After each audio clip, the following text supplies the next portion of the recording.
Hi guys, welcome back to my channel. So today we'll be doing an unconventional gele style, and the measurement for this gele is going to be 60-40.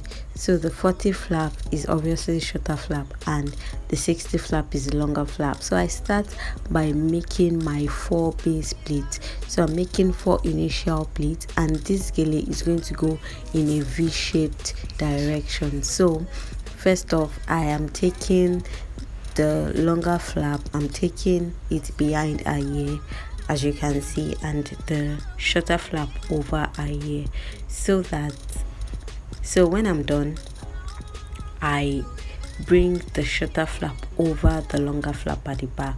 So you want to make sure that you first pick your gele neatly at the back, then ensure that the shorter flap comes up and the longer flap goes down. So that is the normal rule for every gele. The shorter flap should come up and longer flap should go down. So I continue, and this is my shorter flap, the 40 flap. So I bring it over the other ear and I get my V-shaped gele. So yeah, I am just making another 4 base pleats. You know it's going to be V shaped, so I am just trying to make my 4 base pleats. Ensure that your V stops at the center of your client's head. Ensure that you get the V at the center of her head. It might shift later, but even if it's going to shift, it's not going to shift beyond what you can still manage. So yeah, I'm done with the 4 base pleats at the other side, and I come to hold my longer flap. This is the 60 flap, and I am just going to make another 4 pleats. So you want to make another 4 pleats. So this gele is really easy, very easy to make, and it's really nice at the finish. So you just want to take your time and do what needs to be done. So yeah, I'm done with my 4 additional pleats, and yeah, I am going to make my knot. So you tie your gele at this point. Make sure that your hands are firm and make sure that you tie really well. So I'm making 2 knots. So this is the first knot. So I make sure that I tighten it really well on my model's head so that it doesn't come off or it doesn't come undone. So this is the second one. So once you do your first knot really well, you won't really waste time on the second one. I just changed the angle because I wanted to be comfortable while making this gele. So yeah, I just straighten up the gele because it's an unconventional style. I would need you to watch what I'm doing step by step. So yeah, I'm just taking my gele and I'm folding it inside. So I'm making a fold. I just fold my gele and I fold till I get to the middle. So as I'm folding, I am pushing, as you can see.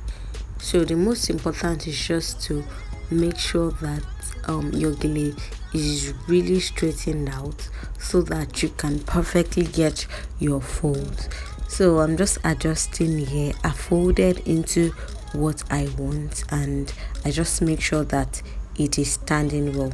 So as soon as I get to the middle, I pin it down.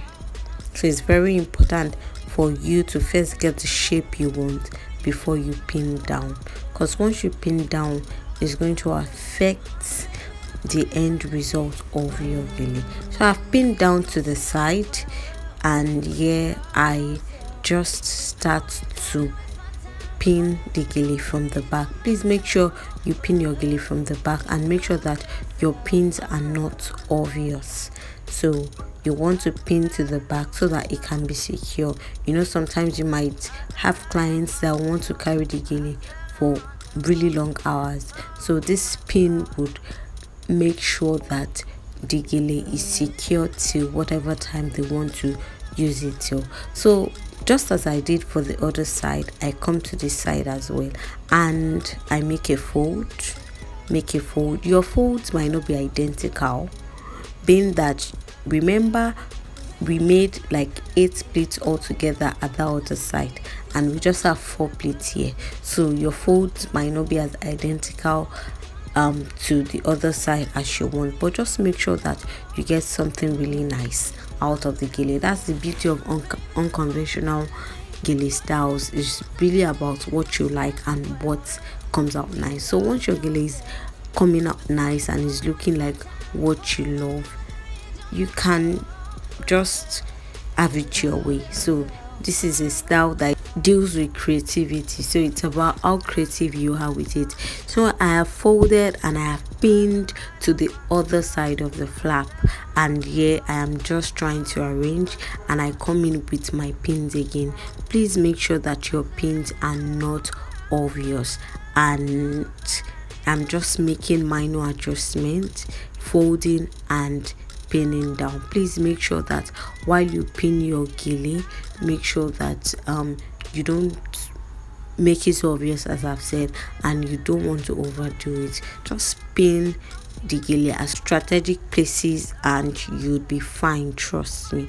So you just want to pin and check your gele if it's what you want. Then you come to the back. I usually say you need to tidy up your gele at the back. It is very important. So yeah, I don't do much. I just come and tidy the gele, so you can see the back is really looking neat and nice. That is how you want the finish of your gele to be. So I also came up because I noticed that there were some loose ends up, so I decided to pin down as well. And we have our unconventional style gele. I just come and I just drag my gele to the back a little to show off my client's hairline. Please, it is really important. And yeah, just cause I still wanted the gele to be really perfect, just due to adjustment here and there, and we have our gele. I hope you like this gele. I hope you give this video a thumbs up. I hope you check my other videos, and if you are new here, don't forget to subscribe. I'll see you in my next video. Bye guys.